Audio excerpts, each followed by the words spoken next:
Hi, everyone, and welcome to Surrendering with Sarit. I'm Sarit. Thank you so much for being here today. It's my pleasure to talk to you.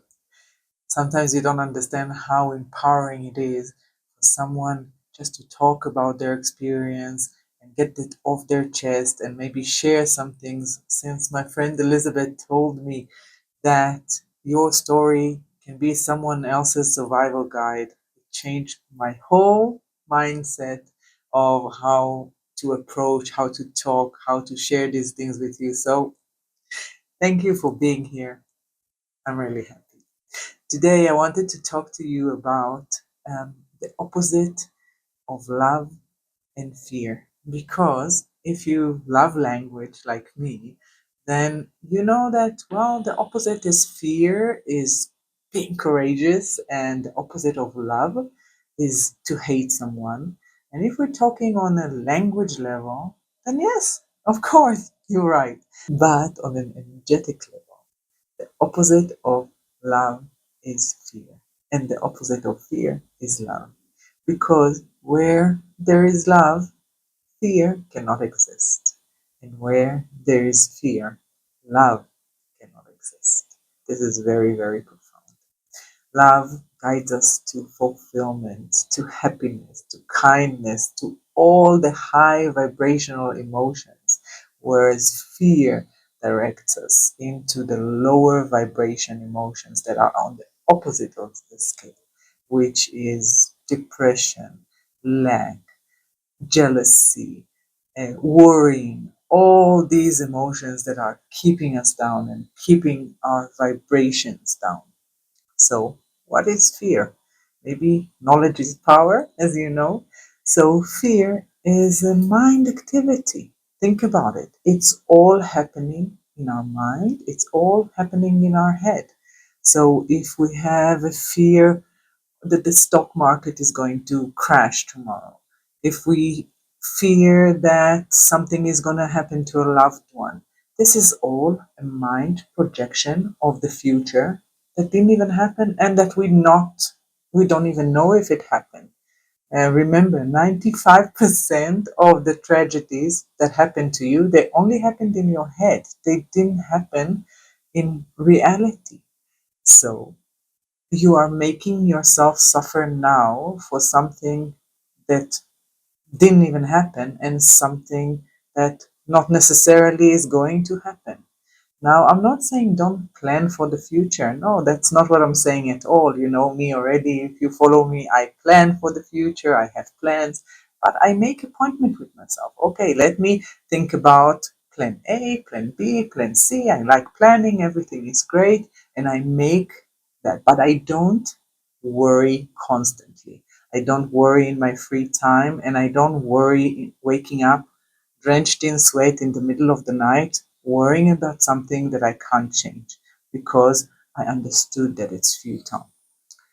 So, like always, I'll share with you my experience. So, during COVID, I think that's the best example for an intense, intense period of fear that we are all, as society, as a global society, encountered and dealt with actual trauma. A lot of us that were not awakened at the time.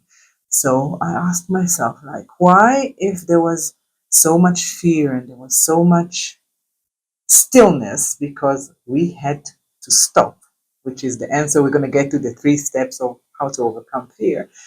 But if there was so much stillness and everything stopped, my business stopped, a lot of businesses stopped, and all the busyness stopped as well.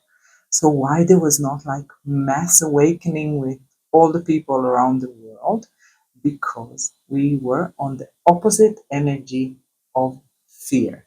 There was so much fear pumped into us in the news, with ourselves, with our family, with things that were happening around us that we could not control. And for me, it was no different. If you know, I read for you many times from my book, Surrendering, How I Learned Letting Go. It's right there. I can link it for you. You can get it on Amazon. And it was absolutely um, time, but the fear brought a breakdown. that eventually brought the awakening. And I talk about it in other videos if you want to watch. That's not the topic for today. So, um, how do we go? How do we move from this energy of fear, like COVID, that paralyzes us? And I eventually managed to move from that energy of fear because of COVID to the energy of love. Like always, I'm going to give you 3 simple steps of how I did it. And guys, if you like the content, that's the right time to press the like. It helps the channel grow. Subscribe if you haven't yet, and straight into the tip. Tip number 1: acknowledge that fear is irrational.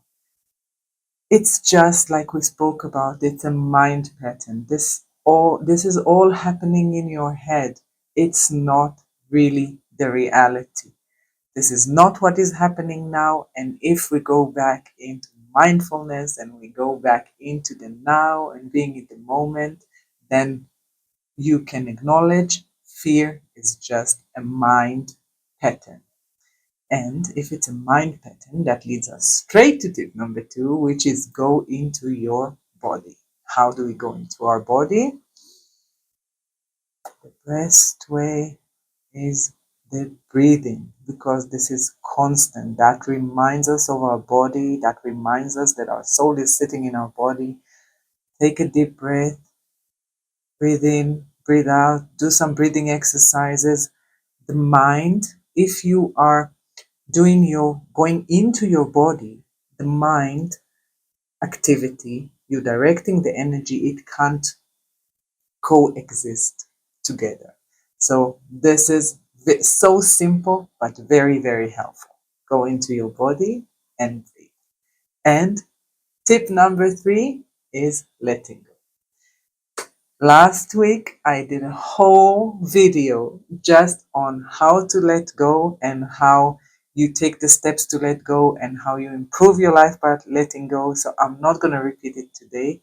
Guys, I'm going to link it for you here. There it is. Just press it. Go watch it. It's the basic. It's part of the Back to Basics series. And it's very easy to do once you start and once you put one foot in front of the other and take the first steps.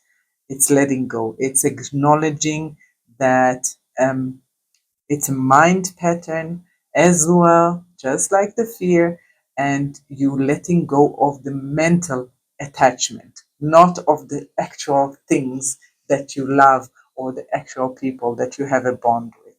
Right? So I want you to remember, guys, like always, don't react to the situation, respond. So just pause, take a moment, take a moment, take a moment, take a breath, say, thank you for this moment. I feel fear in me. Feel the emotion, let it pass through you, don't block it. Be thankful for the opportunity to transform that energy of fear into love, and just take the darkness, bring it into the light. You got a beautiful opportunity to do something to elevate your soul and to lead a beautiful, peaceful, better life for it if you just do it. And next week, I'm going to talk all about love. We talked about fear because this is the basic and how we transform it into love. And next week, I'm going to tell you all about love and especially self-love. So make sure you subscribe, share this video with someone that you think has a very reactive pattern, someone that you know that is fearful and worrying all the time. So maybe that can help them as well. Until next time, love and light. Bye.